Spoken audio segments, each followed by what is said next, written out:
नमस्कार दोस्तों, स्वागत है आपका यूट्यूब चैनल अस्ट्रोनो एशियाई जी में। दैनिक जागरण का संपादित डिक्टेशन 5 सेकंड के बाद स्टार्ट होगा।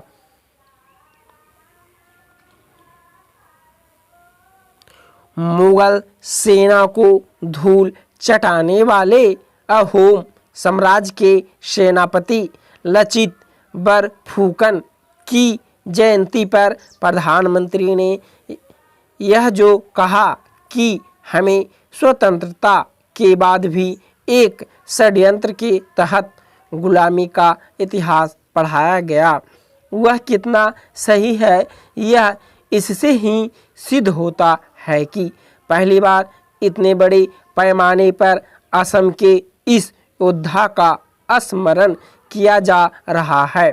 आखिर इसके पहले लचित बरफुकन को इस तरह स्मरण क्यों नहीं किया गया?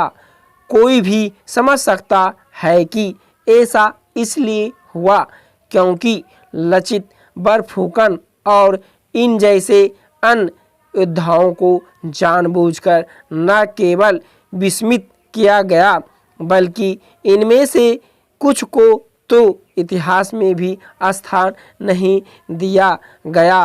यदि दिया भी गया तो एक साजिश के तहत उसे पाठ्यक्रम से बाहर रखा गया। यह किसी से छिपा नहीं कि भारत में इतिहास के नाम पर जो कुछ पढ़ाया जाता है वह मूलतः दिल्ली का इतिहास है। इसमें भी मुगलों के इतिहास की बहुलता है।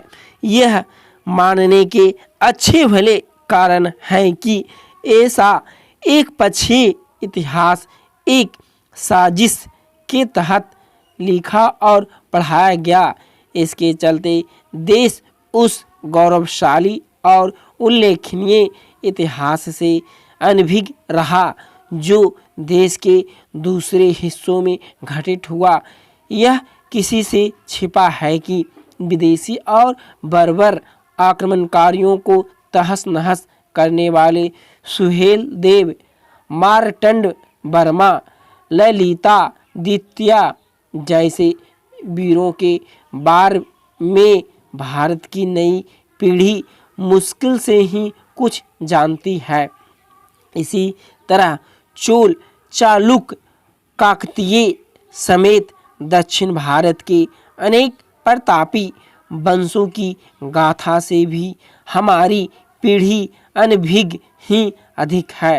राजा दाहिर जैसे शासक तो इतिहास में कहीं नजर ही नहीं आते। समस्या केवल यह नहीं कि हमें एक सीमित कालखंड का खास तरह का इतिहास पढ़ाया गया, बल्कि यह भी है कि ऐसा करते हुए ऐसे कुछ आक्रमणकारियों को महिमा मंडन तक किया गया जिन्होंने देश की अस्मिता और स्वाभिमान पर आघात किए। क्या इससे अधिक लज्जा की बात और कोई हो सकती है कि ऐसे कुछ आक्रमणकारियों के नाम पर देश की राजधानी की प्रमुख सड़कों का नामकरण भी किया गया। ऐसे नामकरण गुलामी के इतिहास को प्राथमिकता दिए जाने की पुष्टि करते हैं।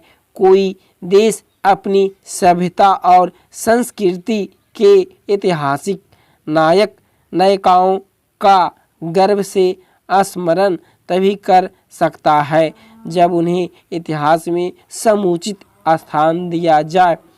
भारत का इतिहास भारतीयता की जैसी अनदेखी और उपेक्षा करता है, उसकी मिसाल मिलना कठिन है। यह अच्छा हुआ कि प्रधानमंत्री ने इतिहास लेखन की विसंगतियों का उल्लेख किया। इसके पहले गृह मंत्री अमित शाह ने भी कहा था कि तोड़ मरोड़ कर लिखे गए गलत इतिहास को सही करने से कोई नहीं रोक सकता।